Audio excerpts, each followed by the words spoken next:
வணக்கம். தமிழன் செய்திகள். தூத்துக்குடி பிரத்யங்கிரா தேவி கால பைரவர் சித்தபீடத்தில் அமாவாசையை முன்னிட்டு சிறப்பு அபிஷேகம் நடைபெற்றது. தூத்துக்குடி மாவட்டம் கோரம்பள்ளத்தில் உள்ள ஸ்ரீ பிரத்யங்கிரா தேவி கால பைரவர் சித்தர் பீடத்தில் அமாவாசையை முன்னிட்டு ஸ்ரீ பிரத்யங்கிரா தேவிக்கு பால், தயிர், மஞ்சள், இளநீர், சந்தனம், குங்குமம், தேன் உட்பட 16 வகையான அபிஷேகம் மற்றும் யாகம் நடைபெற்றது. இதில் திரளான பக்தர்கள் கலந்து கொண்டனர். திருப்பத்தூர் புதுப்பேட்டை சாலையில் உள்ள ரயில்வே பாலத்தின் கீழ் சாலையை சீரமைக்க வேண்டும் என பொதுமக்கள் கோரிக்கை விடுத்துள்ளனர். திருப்பத்தூர் மாவட்டம் திருப்பத்தூர் புதுப்பேட்டை சாலையில் அமைந்துள்ள ரயில்வே பாலத்தின் கீழ் தினமும் லட்சக்கணக்கான வாகன ஓட்டிகள் மற்றும் பொதுமக்கள் சென்று வருகின்றனர். ஆனால் மழைக்காலங்களில் பாலத்தின் கீழ் மழைநீர் தேங்கி நிற்பதால் வாகனங்கள் மற்றும் பாதசாரிகள் கடும் சிரமத்துடன் செல்ல வேண்டிய நிலை நீண்ட காலமாக இருந்து வருகிறது. மேலும் இந்த பிரச்சினைக்கு தீர்வு கோரி அப்பகுதி மக்கள் பல ஆண்டுகளாக மாவட்ட நிர்வாகத்திடம் மனுக்கள் அளித்ததுடன் சமூக வலைதளங்கள் மூலமாகவும் தங்களது கோரிக்கையை தொடர்ந்து வலியுறுத்தி வந்தனர். இருப்பினும் இதுவரை உரிய நடவடிக்கை எடுக்கப்படவில்லை என பொதுமக்கள் தெரிவித்தனர். இந்த நிலையில் மாவட்ட ஆட்சியர் ரவிக்குமார் தலைமையிலான அதிகாரிகள் அந்த பகுதியில் ஆய்வு மேற்கொண்டனர். விரைவில் இப்பகுதியில் சாலை செப்பனிடப்படும் என பொதுமக்களுக்கு அவர்கள் உறுதி அளித்தனர்.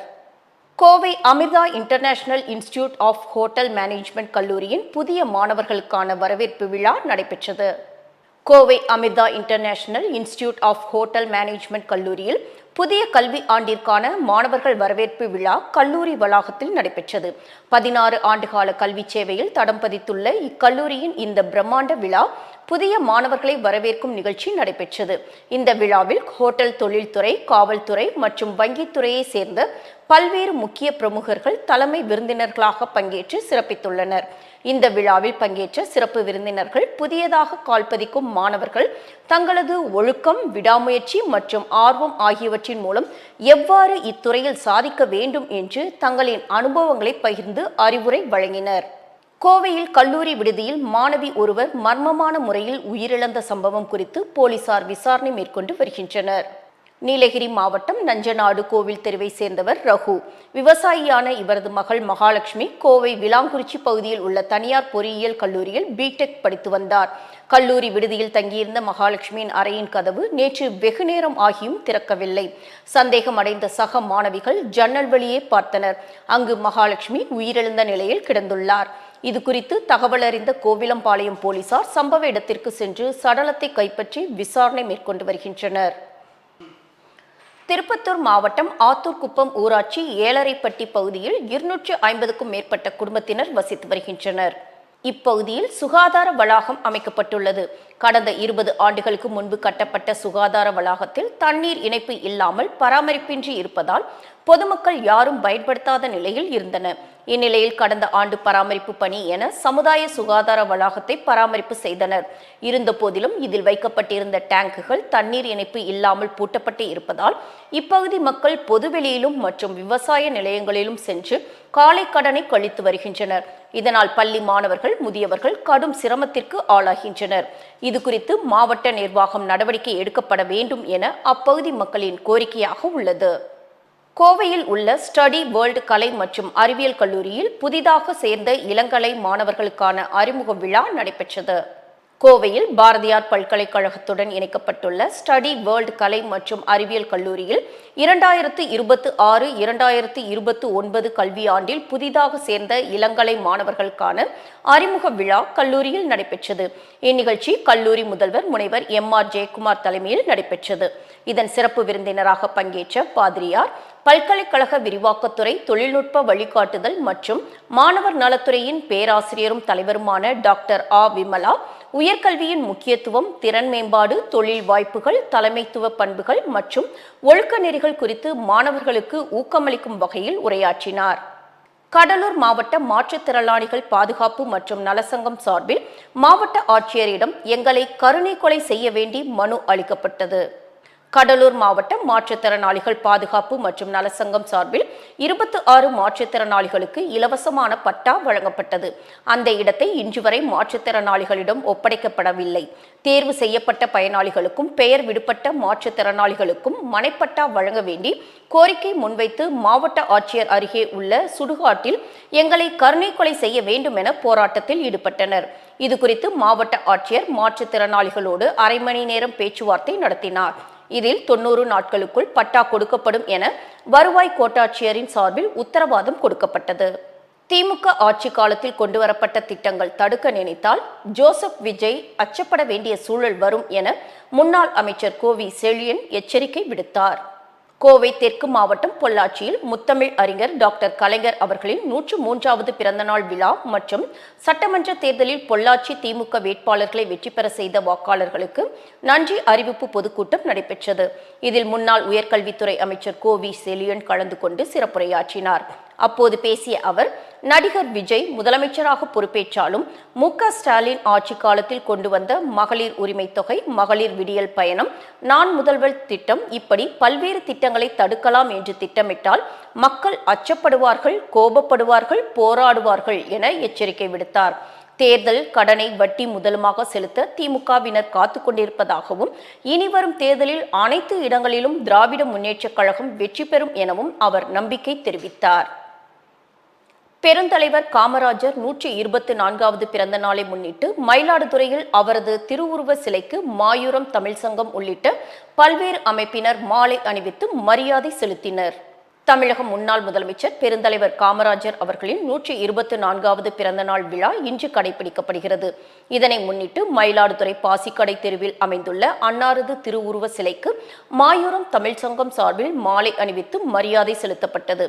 தமிழ் சங்க தலைவர் ஜெனிஃபர் பவுல்ராஜ் தலைமையில் ஏராளமான நிர்வாகிகள் நிகழ்ச்சியில் பங்கேற்று மரியாதை செலுத்தினர். இதுபோல் மாயூரம் நாடார் உறவின் முறை மற்றும் பல்வேறு அமைப்புகள் சார்பில் பெருந்தலைவர் காமராஜர் சிலைக்கு மாலை அணிவித்து மரியாதை செலுத்தப்பட்டது. ஆற்காட்டில் முன்னாள் முதலமைச்சர் காமராஜர் பிறந்த நாளை முன்னிட்டு தமிழக வெற்றிக் கழகம் சார்பில் அன்னதானம் வழங்கப்பட்டது.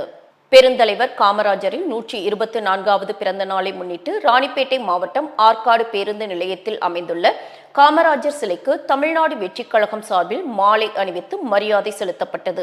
நிகழ்ச்சிக்கு டிவிகே மாவட்ட செயலாளர் விஜய் மோகன் மற்றும் ஆற்காடு நகர செயலாளர் வினோத் ஆகியோர் தலைமை தாங்கினர். அவர்கள் காமராஜர் சிலைக்கு மாலை அணிவித்து மலர் தூவி மரியாதை செலுத்தினர். இதனைத் தொடர்ந்து பொதுமக்கள் 500க்கும் மேற்பட்டோர்களுக்கு அன்னதானம் வழங்கப்பட்டது. இதில் கட்சியின் மாவட்ட, நகர மற்றும் உள்ளூர் நிர்வாகிகள், தொண்டர்கள், பொதுமக்கள் என ஏராளமானோர் பங்கேற்று பெருந்தலைவர் காமராஜரின் கல்வி மற்றும் சமூக பணிகளை நினைவு கூர்ந்து மரியாதை செலுத்தினர். முல்லை பெரியாறு அணையில் இருந்து தமிழகத்திற்கு திறந்துவிடப்படும் தண்ணீரில் கேரளா சாக்கடை கழிவுநீர் கலப்பது குறித்து கம்பம் சட்டமன்ற உறுப்பினர் ஜெகநாத் மிஸ்ரா ஆய்வு மேற்கொண்டார். தேனி, திண்டுக்கல், மதுரை, ராமநாதபுரம், சிவகங்கை உள்ளிட்ட 5 மாவட்ட மக்களின் குடிநீர் மற்றும் விவசாயத்திற்கு நீர் ஆதாரமாக விளங்குவது முல்லை பெரியாறு அணை. இந்த முல்லை பெரியாறு அணையிலிருந்து தமிழக பகுதிக்கு விவசாயத்திற்கும் குடிநீருக்கும் தண்ணீர் திறக்கப்பட்டு வருகிறது.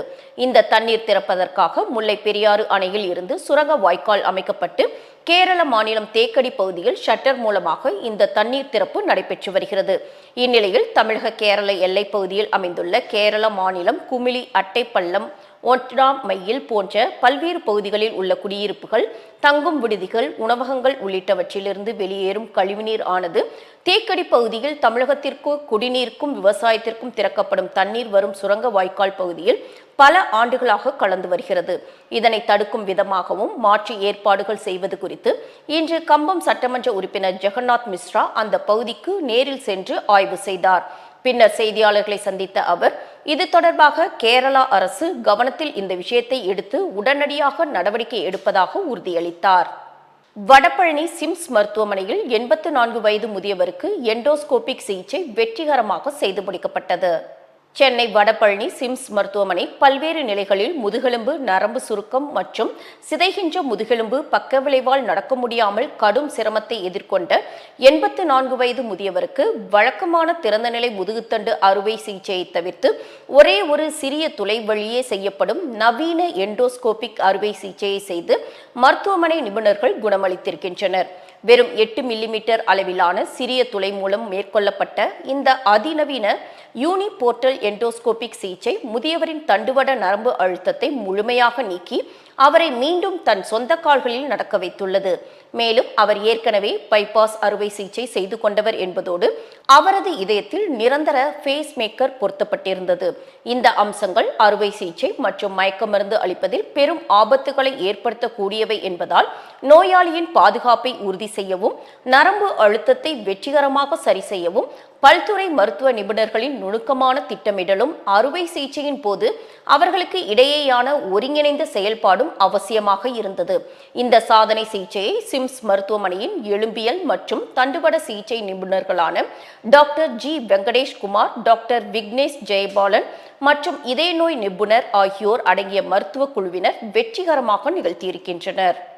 திருவண்ணாமலையில் காமராஜர் பிறந்தநாள் விழாவை முன்னிட்டு தாவேகா நிர்வாகிகள் காமராஜர் சிலைக்கு மாலை அணிவித்து இனிப்புகள் வழங்கி கொண்டாடினர். திருவண்ணாமலை பழைய அரசு பேருந்து நிலையம் அருகில் உள்ள காமராஜர் சிலைக்கு 124வது ஆண்டு காமராஜர் பிறந்த நாளை முன்னிட்டு அவரது திருவுருவ சிலைக்கு தாவேகா கட்சியின் திருவண்ணாமலை தெற்கு மாவட்ட செயலாளர் பாரதிதாசன் மாலை அணிவித்து மரியாதை செலுத்தினார். இதில் ஏராளமான தாவேகா நிர்வாகிகள் கலந்து கொண்டனர். காமராஜரின் 124வது பிறந்த நாள் விழா அவரது சொந்த ஊரான விருதுநகரில் கோலாகலமாக கொண்டாடப்பட்டு வருகிறது.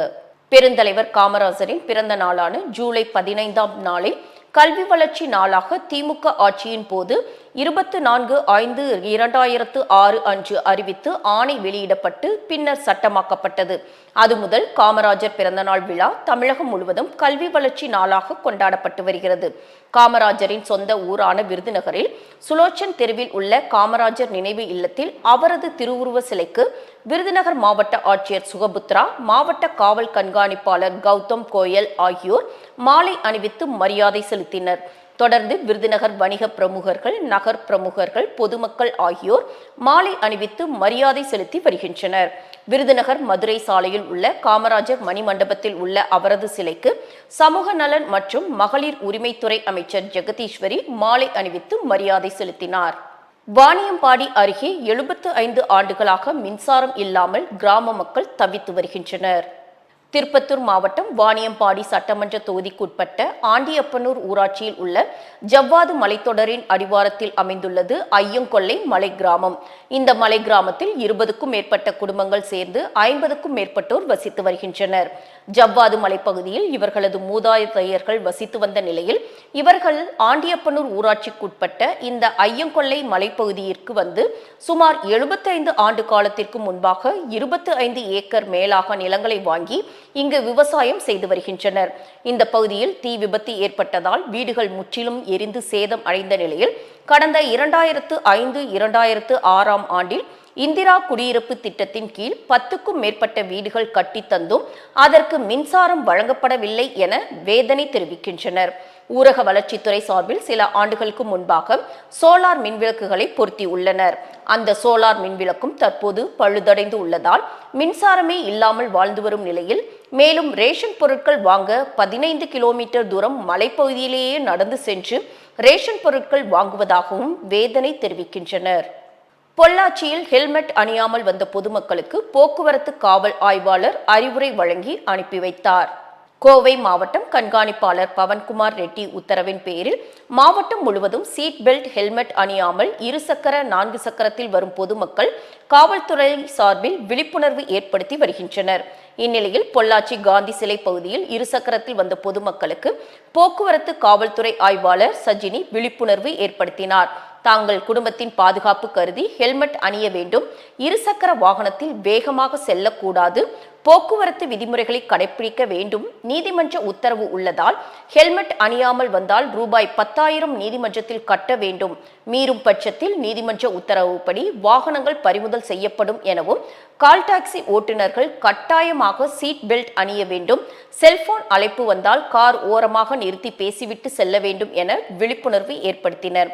ஹெல்மெட் அணியாமல் வந்த நபர்களுக்கு விழிப்புணர்வு பதாகை தந்து ஆய்வாளர் அறிவுரை கூறினார். பொள்ளாச்சியில் மறைந்த முன்னாள் முதல்வர் காமராஜர் அவர்கள் பிறந்த நாள் விழா ஹெல்மெட் வழங்கி முதியோர்களுக்கு சேலைகள் வழங்கினர். பொள்ளாச்சி புதிய பேருந்து நிலையத்தில் பொள்ளாச்சி வாழ்நாடார் சங்கம் மற்றும் தமிழ்நாடு பனை தென்னை தொழிலாளர் நாடார் சங்கம் சார்பாக சரவணன் ஏற்பாட்டில் காமராஜர் பிறந்தநாள் விழா கொண்டாடப்பட்டது. இதில் அவரது புகைப்படத்திற்கு போக்குவரத்து ஆய்வாளர் சஜினி மலர் தூவி மரியாதை செலுத்தினார். இதை அடுத்து பொதுமக்களுக்கு ஹெல்மெட் இலவசமாக வழங்கப்பட்டது. மேலும் முதியோர்களுக்கு சேலைகள் வழங்கப்பட்டது. மேலும் கர்மவீரர் காமராஜரின் வாழ்க்கை குறித்து பொதுமக்களுக்கு எடுத்துரைத்தனர். இதில் சங்கத்தின் மூத்த உறுப்பினர்கள் கலந்து கொண்டனர் என்பது குறிப்பிடத்தக்கது. வாழப்பாடி அருகே ஸ்ரீ ஆதி வராகி அம்மன் கோவிலில் ஆனி அமாவாசை மிளகாயால் திருஷ்டி கழித்த பக்தர்கள் ஆசாட நவராத்திரி விழா கொடியேற்றத்துடன் தொடங்கப்பட்டது. சேலம் மாவட்டம் வாழப்பாடி அருகே அமைந்துள்ள ஸ்ரீ ஆதி வராகி அம்மன் கோவிலில் ஆனி மாத அமாவாசையை முன்னிட்டு சிறப்பு வழிபாடுகள் மற்றும் திருஷ்டி கழிக்கும் நிகழ்ச்சி பக்தி பரவசத்துடன் நடைபெற்றது. ஆனி அமாவாசையொட்டி கோவிலுக்கு வந்த ஏராளமான பக்தர்களுக்கு மிளகாயால் திருஷ்டி சுற்றி கழிக்கும் சிறப்பு நிகழ்ச்சி நடைபெற்றது. இதில் கலந்து கொண்ட பக்தர்கள் நீண்ட வரிசையில் காத்திருந்து தங்களது திருஷ்டியை கழித்துக் கொண்டு அம்மனை வழிபட்டு அருள் பெற்றனர். இதனைத் தொடர்ந்து ஆசாட நவராத்திரி பெருவிழாவை முன்னிட்டு யாகசாலை அமைக்கும் பணிகள் நடைபெற்றன. புனித நீர் நிரப்பப்பட்ட கலசங்கள் பிரதிஷ்டை செய்யப்பட்டு பல்வேறு மூலிகை பொருட்களை கொண்டு மகா யாக பூஜைகள் நடைபெற்றன. பின்னர் மகா பூர்ணஹூதி நிகழ்ச்சி சிறப்பாக நடைபெற்றது. அதனைத் தொடர்ந்து கொடியேற்ற நிகழ்ச்சியுடன் ஆசாட நவராத்திரி பெருவிழா கோலாகலமாக தொடங்கியது. வாழப்பாடி அருகே உலக புகழ்பெற்ற ஸ்ரீ முத்துமலை முருகன் கோவிலில் ஆனி அமாவாசை சிறப்பு வழிபாடு திரளான பக்தர்கள் சுவாமி தரிசனம் செய்தனர். சேலம் மாவட்டம் வாழப்பாடி அருகே உலக புகழ்பெற்ற ஸ்ரீ முத்துமலை முருகன் திருக்கோவிலில் ஆனி மாத அமாவாசையை முன்னிட்டு இன்று அதிகாலை முதல் சிறப்பு பூஜைகள் மற்றும் அபிஷேக ஆராதனைகள் நடைபெற்றன. அதனைத் தொடர்ந்து மூலவருக்கு பால், தயிர், பன்னீர், சந்தனம், இளநீர் உள்ளிட்ட பல்வேறு திரவியங்களால் சிறப்பு அபிஷேகம் செய்யப்பட்டது. தொடர்ந்து அலங்கார தீபாராதனை நடைபெற்றது. இந்த சிறப்பு வழிபாட்டில் சேலம் மாவட்டம் மட்டுமின்றி தமிழகத்தின் பல்வேறு பகுதிகளில் இருந்து ஏராளமான பக்தர்கள் கலந்து கொண்டு நீண்ட வரிசையில் காத்திருந்து முருகப்பெருமானை தரிசனம் செய்து வழிபட்டனர். ஆனி அமாவாசையை முன்னிட்டு குடும்ப நலன், தொழில் வளர்ச்சி, உடல் நலம் மற்றும் வேண்டுதல்கள் நிறைவேற வேண்டி பக்தர்கள் சிறப்பு அர்ச்சனை செய்து நேர்த்தி கடன்களையும் செலுத்தினர். கிருஷ்ணகிரி அருகே உள்ள வெண்ணம்பள்ளி அரசு உயர்நிலைப் பள்ளியில் நடைபெற்ற கல்வி வளர்ச்சி நாள் விழாவில் பெருந்தலைவர் காமராஜர் குறித்து நடத்தப்பட்ட பேச்சு போட்டியில் வெற்றி பெற்ற பள்ளி மாணவ மாணவிகளுக்கு பெற்றோர் ஆசிரியர் சங்க தலைவர் பரிசுகளை வழங்கி கௌரவித்தார். கிருஷ்ணகிரி மாவட்டம் பர்கூர் ஒன்றியத்திற்குட்பட்ட வெண்ணம்பள்ளி அரசு உயர்நிலைப் பள்ளியில் பெருந்தலைவர் காமராஜரின் 123வது பிறந்த நாளினை முன்னிட்டு கல்வி வளர்ச்சி நாளாக கொண்டாடப்பட்டது.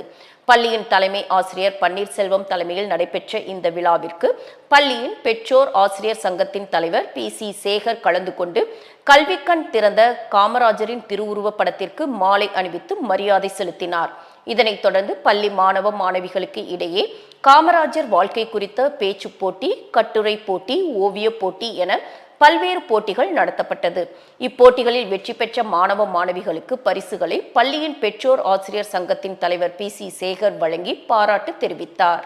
காவேரிப்பாக்கம் ஒழுங்குமுறை விற்பனை கூடத்தில் உங்களை தேடி உங்கள் ஊரில் திட்டத்தின் கீழ் மாவட்ட ஆட்சியர் ஆய்வு மேற்கொண்டார். ராணிப்பேட்டை மாவட்ட ஆட்சித்தலைவர் பிரியா ரவிச்சந்திரன் இன்று உங்களை தேடி உங்கள் ஊரில் திட்டத்தின் கீழ் நெமிலி வட்டம் காவேரிப்பாக்கம் பேரூராட்சியில் செயல்பட்டு வரும் ஒழுங்குமுறை விற்பனை கூடத்தின் செயல்பாடுகளை நேரில் பார்வையிட்டு ஆய்வு மேற்கொண்டார். ஆய்வின் போது விற்பனை கூடத்தில் விவசாயிகளுக்கு வழங்கப்பட்டு வரும் வசதிகள், வேளாண் விளைபொருட்களின் கொள்முதல் மற்றும் விற்பனை நடைமுறைகள், அடிப்படை வசதிகள் உள்ளிட்ட பல்வேறு அம்சங்கள் குறித்து அதிகாரிகளிடம் கேட்டறிந்தார். மேலும் பொதுமக்கள் மற்றும் விவசாயிகளுக்கு தரமான சேவைகள் வழங்கப்படுவதை உறுதி செய்ய தேவையான நடவடிக்கைகளை மேற்கொள்ளுமாறு அதிகாரிகளுக்கு அறிவுறுத்தினார். இந்த ஆய்வின் போது நெமிலி வட்டாட்சியர் திரு பன்னீர்செல்வம் மற்றும் தொடர்புடைய துறை அதிகாரிகள் உடன் இருந்தனர். கொடைக்கானலில் 1997ஆம் ஆண்டு படித்த முன்னாள் பள்ளி மாணவர்கள் சந்திப்பு நடைபெற்றது. திண்டுக்கல் மாவட்டம் கொடைக்கானல் அரசு பள்ளியில் முன்னாள் மாணவர்கள் சந்திப்பு நிகழ்ச்சியானது நடைபெற்றது. இந்த நிகழ்ச்சியில் 1997ஆம் ஆண்டு ஒன்றாக படித்த பள்ளி மாணவர்கள் சந்திப்பு நடைபெற்றது. இதில் சுமார் 50க்கும் மேற்பட்டோர் மாணவர்கள் கலந்து கொண்டனர். நடைபெற்ற நிகழ்ச்சியில் தங்களது பள்ளிக்கால நினைவுகளை பகிர்ந்து கொண்டனர். தொடர்ந்து படித்த பள்ளியை மேம்படுத்த மாணவர்கள் ஒத்துழைக்க வேண்டும் எனவும் பேசப்பட்டது. தொடர்ந்து தற்போது இருக்கும் மாணவர்களிடையே ஒற்றுமையை வலியுறுத்த வேண்டும் எனவும் எடுத்துரைக்கப்பட்டது. கோவையில் நடைபெற்ற காமராஜரின் 123வது பிறந்த நாள் விழாவில் 123 மாணவர்கள் இணைந்து உருவாக்கிய பிரம்மாண்ட ஓவியம் அனைவரின் கவனத்தை ஈர்த்து வருகிறது. கோவை மாவட்டம் கோவை புதூரில் உள்ள ஆசிரம் மெட்ரிக் மேல்நிலைப் பள்ளியில் பெருந்தலைவர் காமராஜரின் 123வது பிறந்தநாள் விழா உற்சாகமாக கொண்டாடப்பட்டது. விழாவை முன்னிட்டு பள்ளியில் 123 மாணவர்கள் 123 வெள்ளை அட்டைகளை இணைத்து காமராஜரின் உருவப்படத்தின் ஒவ்வொரு பகுதியையும் தனித்தனியாக வரைந்தனர். பின்னர் அந்த அனைத்து ஓவிய துண்டுகளையும் ஒருங்கிணைத்து ஒரே இடத்தில் நின்று பிரம்மாண்டமான காமராஜர் மெகா ஓவியத்தை உருவாக்கி காட்சிப்படுத்தினர். 100க்கும் மேற்பட்ட சிறு குழந்தைகள் காமராஜர் வேடமிட்டு நிற்க அதன் நடுவே தோன்றிய பிரம்மாண்ட காமராஜர் ஓவியம் மாணவர்களின் ஒருங்கிணைப்பு, துல்லியம் மற்றும் கலைத்திறனை வெளிப்படுத்தியது. திருவையாறில் உள்ள மழலையர் பள்ளியில் காமராஜர் பிறந்தநாள் விழா கொண்டாடப்பட்டது. திருவையாறில் உள்ள அவ்வை மழலையர் தொடக்கப்பள்ளியில் பெருந்தலைவர் காமராஜர் பிறந்தநாள் விழா முன்னிட்டு கல்வி வளர்ச்சி நாள், இளைஞர்கள் அமைச்சர்கள் பதவியேற்பு விழா மற்றும் ஜூனியர் ரெட் கிராஸ் பயிலரங்கம் ஆகியவை சிறப்பாக கொண்டாடப்பட்டது. இந்நிகழ்ச்சியில் அவ்வை அறக்கட்டளை செயலாளர் க. முகிலவேந்தன் தலைமை தாங்கி ரெட் கிராஸ் கொடியேற்றி வைத்தார். இதில் சிறப்பு விருந்தினராக தேசிய நல்ல ஆசிரியர் சாமி சம்பத்குமார் காமராஜர் உருவப்படத்துக்கு மாலை அணிவித்து மரியாதை செலுத்தினார். அதனைத் தொடர்ந்து பள்ளி மாணவர்களில் இருந்து தேர்ந்தெடுக்கப்பட்ட இளைஞர் அமைச்சர்களுக்கு சால்வை அணிவித்து வாழ்த்து தெரிவித்தார். பின்னர் கலந்து கொண்ட அனைத்து குழந்தைகளுக்கும் இனிப்புகள் வழங்கி காமராஜர் அவர்களின் கல்வி பணிகள் குறித்து சிறப்புரை ஆற்றினர். இவ்விழாவில் பெருந்தலைவர் காமராஜர் என்ற தலைப்பில் பேச்சு போட்டிகள் நடத்தப்பட்டு பரிசுகள் வழங்கப்பட்டன. இந்த நிகழ்ச்சியை தலைமை ஆசிரியர் கோகிலா ஒருங்கிணைத்தார். கன்னியாகுமரியில் ஏழை பெண் மீது தாக்குதல் நடத்தப்பட்டதற்கு காவல்துறையினர் நடவடிக்கை எடுக்கவில்லை என குற்றச்சாட்டு எழுந்துள்ளது. கன்னியாகுமரி மாவட்டம் பழுகல் காவல் நிலைய எல்லைக்குட்பட்ட மலையடி பகுதியைச் சேர்ந்த பினுகுமார் என்பவர் மனைவி மோன்சி மோல் மீது முன்விரோதம் காரணமாக அதே பகுதியைச் சேர்ந்த ராஜசேகரன், சகாதேவன் ஆகியோர் தாக்குதல் நடத்தி உள்ளனர். தாக்குதலில் காயமடைந்த மோன்சி மோல் குளித்துறை அரசு மருத்துவமனையில் சிகிச்சை பெற்று வருகிறார். எனினும் தாக்குதல் நடத்தியவருக்கு சாதகமான முறையில் பழுகல் காவல் நிலையத்தார் செயல்படுவதாக மோன்சி மோல் தமிழன் தொலைக்காட்சிக்கு பேட்டி அளித்தார். எனது கணவரை வழக்கில் சிக்க வைக்க வேண்டும் என்ற எண்ணத்தில் தொடர்ந்து செயல்பட்டு வருகின்றனர். இதற்கு பழுகல் காவல் நிலைய அதிகாரிகள் உறுதுணையாக உள்ளனர் என கூறினார். கும்பகோணத்தில் தமிழ் மாநில காங்கிரஸ் சார்பில் முன்னாள் முதலமைச்சர் காமராஜரின் பிறந்தநாள் விழா கோலாகலமாக கொண்டாடப்பட்டது. மறைந்த முன்னாள் முதலமைச்சர் காமராஜரின் 124வது பிறந்தநாள் விழா இன்று தமிழகம் முழுவதும் அரசு சார்பிலும் பல்வேறு கட்சியினர் சார்பிலும் கொண்டாடப்பட்டு வருகிறது. அந்த வகையில் தமிழ் மாநில காங்கிரஸ் கட்சியின் சார்பில் கும்பகோணம் பாலக்கரையில் உள்ள காமராஜர் சிலைக்கு சந்திரசேகர் மூப்பனார் மாலை அணிவித்து பள்ளி குழந்தைகளுக்கு கல்வி உபகரணங்களையும் மேலும் ஏழை எளியோருக்கு பல்வேறு நலத்திட்ட உதவிகளையும் வழங்கினார்.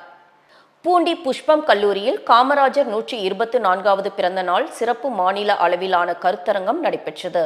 தஞ்சை அருகே அமைந்துள்ள பூண்டி ஸ்ரீ புஷ்பம் கல்லூரியின் வரலாற்று துறையில் காமராஜரின் 124வது பிறந்தநாள் விழா சார்பாக சிறப்பு ஒரு நாள் மாநில அளவிலான கருத்தரங்கம் கிங் மேக்கர் கே. காமராஜ் எனும் தலைப்பில் இன்று நடத்தப்பட்டது. இந்த ஒரு நாள் மாநில அளவிலான கருத்தரங்கின் சிறப்பு விருந்தினராக அண்ணாமலை பல்கலைக்கழக அரசியல் அறிவியல் துறை தலைவர் பேராசிரியர் டாக்டர் பி. சக்திவேல் கலந்து கொண்டு சிறப்புரை நிகழ்த்தினார். அப்போது அவர் பேசும்போது பெருந்தலைவர் கருப்பு காந்தி, கல்வி தந்தை காமராஜ் எளிமையின் சிகரம், கல்விக்கண் திறந்த ஒப்பற்ற மனிதர் மற்றும் இந்திய அரசியலின் கிங் மேக்கர் என்று போற்றப்படுகிறார். ஏழை எளிய மக்களின் மேம்பாட்டிற்காக மதிய உணவு திட்டம், இலவச சீருடை வழங்கி தமிழகத்தில் கல்வியை அடித்தட்டு மக்களிடம் கொண்டு சேர்த்த மாபெரும் தலைவர் என்று புகழாரம் சூட்டினார். குன்றத்தூர் அரசு மேல்நிலைப் பள்ளியில் காமராஜர் பிறந்தநாள் விழா நடைபெற்றது. காஞ்சிபுரம் மாவட்டம் குன்றத்தூர் ஒன்றியம் சோமங்கலம் அரசு மேல்நிலைப் பள்ளியில் சோமங்கலம் முன்னாள் மாணவர்கள் நலசங்கம் சார்பில் காமராஜரின் பிறந்த நாளை முன்னிட்டு அவரது திருவுருவப் படத்திற்கு மரியாதை செய்து 10ஆம் வகுப்பு 12ஆம் வகுப்பு முதல் 3 இடங்களை பிடித்த மாணவ மாணவியரை பாராட்டி ஊக்கத்தொகை பரிசுகள், திருவள்ளுவர் கையேடு ஆகியவற்றை வழங்கினர். இதில் சங்கத் தலைவர் பி. குமார், செயலாளர் டி. நேதாஜி, பொருளாளர் பாக்யராஜ், குன்றத்தூர் ஒன்றிய கவுன்சிலரும் வானவில் எஸ்டேட் நிர்வாகி சி. பாலகிருஷ்ணன், பள்ளி தலைமை ஆசிரியர் கணேஷ் உட்பட பலர் கலந்து கொண்டனர். ஸ்ரீபெரும்புதூரில் காமராஜர் பிறந்தநாள் விழா வெகு விமர்சையாக நடைபெற்றது. காஞ்சிபுரம் மாவட்டம் ஸ்ரீபெரும்புதூரில் அரசு மகளிர் மேல்நிலைப் பள்ளியில் காமராஜரின் 124வது பிறந்த நாளை ஒட்டி அரசு மகளிர் பள்ளியில் விளையாட்டுப் போட்டியில் 10ஆம் வகுப்பில் முதல் மதிப்பெண் எடுத்த பெண்களுக்கும் விளையாட்டு போட்டியில் கலந்து கொண்ட பெண்களுக்கும் காஞ்சிபுரம் காங்கிரஸ் மாவட்ட தலைவர் மற்றும் பெற்றோர் ஆசிரியர் கழக தலைவர் SCA அருள்ராஜ் பரிசுகள் வழங்கினார். இதில் ஏராளமானோர் கலந்து கொண்டனர். முன்னாள் அமைச்சர் CV சண்முகம் மற்றும் அவரது சகோதரர் தன்னை கொலை செய்ய முயற்சித்ததாக அதிமுக மாவட்ட செயலாளர் பசுபதி விழுப்புரம் மாவட்ட காவல் கண்காணிப்பாளர் அலுவலகத்தில் மனு அளித்தார். விழுப்புரம் மாவட்டம் செஞ்சி அருகேயுள்ள வல்லம் ஒன்றியத்திற்குட்பட்ட நட்டார் மங்கலம் பகுதியில் அதிமுக நிர்வாகிகள் ஆலோசனை கூட்டம் கடந்த 11ஆம் தேதி அதிமுக மாவட்ட செயலாளர் பசுபதி தலைமையில் நடைபெற்றது. அப்போது CV சண்முகம் தரப்பினருக்கும் மாவட்ட செயலாளர் பசுபதி தரப்பினருக்கும் இடையே மோதல் ஏற்பட்டது. இதில் மாவட்ட செயலாளர் பசுபதி கார் மீது கல் வீசப்பட்டது. இந்நிலையில் CV சண்முகம் மற்றும் அவருடைய அண்ணன் ராதாகிருஷ்ணன் ஆகியோரின் தூண்டுதலின் பேரில் ரூபன் ராஜ், வெங்கடேசன், பாலாஜி, ஸ்ரீதர் ஆகியோர் தலைமையில் தாக்குதல் நடத்தப்பட்டதாகவும், எனவே அவர்கள் மீது நடவடிக்கை எடுக்க வேண்டும் என கூறி பசுபதி விழுப்புரம் மாவட்ட காவல் கண்காணிப்பாளர் அலுவலகத்தில் புகார் மனு அளித்தார். மேலும் அதிமுக முன்னாள் அமைச்சர் CV சண்முகம் மற்றும் அவரது அண்ணன் ராதாகிருஷ்ணன் மீது காவல்துறையினர் வழக்கு பதிவு செய்து நடவடிக்கை எடுக்கவில்லை என்றால் அதிமுக தலைமையிடம் தெரிவித்து தமிழகம் முழுவதும் ஆர்ப்பாட்டத்தில் ஈடுபடுவோம் என தெரிவித்தார். கவுண்டம்பாளையம் தாவேகா சட்டமன்ற உறுப்பினர் கனிமொழி சந்தோஷ் இளைஞர்களுக்கான புதிய பயிற்சி திட்டத்தை அறிவித்துள்ளார். பெருந்தலைவர் காமராஜர் பிறந்த நாளை முன்னிட்டு கவுண்டம்பாளையம் சட்டமன்ற உறுப்பினர் கனிமொழி சந்தோஷ் அவர்கள் இளைஞர்களுக்காக இன்டர்ன் வித் MLA எனும் மக்கள் பங்கேற்பு முயற்சியின் கீழ் KGF என்ற புதிய 6 மாத கால பயிற்சி திட்டத்தை அறிவித்துள்ளார். 21 முதல் 30 வயதுக்குட்பட்ட இளைஞர்கள், மாணவர்கள் மற்றும் பட்டதாரிகள் இத்திட்டத்தின் மூலம் களப்பணி, நிர்வாக செயல்பாடுகள் மற்றும் மக்கள் குறைதீர்ப்பு பணிகளில் நேரடியாக ஈடுபட்டு தலைமைத்துவ பண்புகளை வளர்த்து கொள்ள முடியும். இந்த முன்னோடி திட்டத்தின் மூலம் பயிற்சியை நிறைவு செய்யும் இளைஞர்களுக்கு அதிகாரப்பூர்வ சான்றிதழுடன் உதவித்தொகையும் வழங்கப்படும். ஏற்கனவே தொகுதியில் வெற்றிகரமாக செயல்பட்டு வரும் பசுமை கவுண்டம்பாளையம் போன்ற திட்டங்களுக்கு வலு சேர்க்கும் வகையில் இந்த KGF திட்டம் எதிர்கால சமூக தலைவர்களையும் திறமையான நிர்வாகிகளையும் உருவாக்கும் நோக்கில் அமைக்கப்பட்டுள்ளதாக MLA கனிமொழி சந்தோஷ் தெரிவித்துள்ளார். திருப்பூர் மாவட்ட நாடார் மக்கள் முன்னேற்ற சங்கம் சார்பாக பெருந்தலைவர் காமராஜர் பிறந்தநாள் விழா கொண்டாடப்பட்டது. திருப்பூர் மாவட்ட நாடார் மக்கள் முன்னேற்ற சங்கம் தலைமை அலுவலகத்தில் தலைவர் சண்முக சுந்தரம் தலைமையில் காமராஜர் திருவுருவ படத்திற்கு மாலை அணிவித்து மரியாதை செலுத்தப்பட்டது. பின்னர் பள்ளி குழந்தைகளுக்கு இலவசமாக நோட்டு, பேனா வழங்கப்பட்டது. பின்னர் 3000 நபர்களுக்கு இனிப்புகள் வழங்கப்பட்டது. மேலும் 1500க்கும் மேற்பட்ட பொதுமக்களுக்கு அன்னதானம் வழங்கப்பட்டது. பல்வேறு நலத்திட்ட உதவிகளை வழங்கினார்கள். இதில் திருப்பூர் மாவட்ட நாடார் மக்களும் முன்னேற்ற சங்கம் பொறுப்பாளருக்கு மற்றும் நிர்வாகிகள், உறுப்பினர்கள் கலந்து கொண்டனர். தர்மபுரியில் பால் கொள்முதல் விலையை 5 ரூபாய் உயர்த்த வேண்டும் உள்ளிட்ட பல்வேறு கோரிக்கைகளை வலியுறுத்தி விவசாயிகள் கண்டன ஆர்ப்பாட்டத்தில் ஈடுபட்டனர். தர்மபுரி தொலைபேசி நிலையம் அருகே பால் கொள்முதல் விலையை உயர்த்த கோரி தமிழக விவசாய சங்க தலைவர் SA சின்னசாமி தலைமையில் கண்டன ஆர்ப்பாட்டம் நடைபெற்றது. இந்த ஆர்ப்பாட்டத்தில் ஆவின் பால் கொள்முதல் விலையை லிட்டர் ஒன்றுக்கு பசும்பாலுக்கு ரூபாய் 50, எருமைப்பாலுக்கு ரூபாய் 60 விலையை உயர்த்தி தமிழக அரசு வழங்க வேண்டும், ஊக்கத்தொகையாக லிட்டர் ஒன்றுக்கு ரூபாய் 5 வழங்க வேண்டும் என வலியுறுத்தினர்.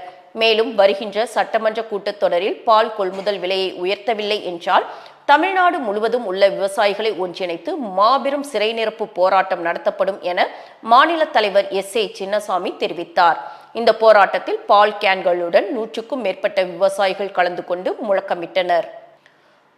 சோழவந்தானில் பெருந்தலைவர் காமராஜர் 124வது பிறந்தநாள் விழா பல்வேறு அரசியல் கட்சியினர் மாலை அணிவித்து மரியாதை செலுத்தினர். மதுரை மாவட்டம் சோழவந்தானில் பெருந்தலைவர் காமராஜரின் 124வது பிறந்த நாளை முன்னிட்டு பல்வேறு அரசியல் கட்சிகளின் தலைவர்கள், நிர்வாகிகள் மற்றும் தொண்டர்கள் சோழவந்தானில் உள்ள காமராஜரின் திருவுருவ சிலைக்கு மாலை அணிவித்து மரியாதை செலுத்தினர். தாவேக சட்டமன்ற உறுப்பினர் கருப்பையா தலைமையில் அக்கட்சியின் நிர்வாகிகள் மற்றும் தொண்டர்கள் பெருந்திரளாக கலந்து கொண்டு காமராஜர் சிலைக்கு மாலை அணிவித்து மரியாதை செலுத்தினர். இதனைத் தொடர்ந்து பொதுமக்களுக்கு இனிப்புகள் வழங்கி தங்களது மகிழ்ச்சியை கொண்டாடினர்.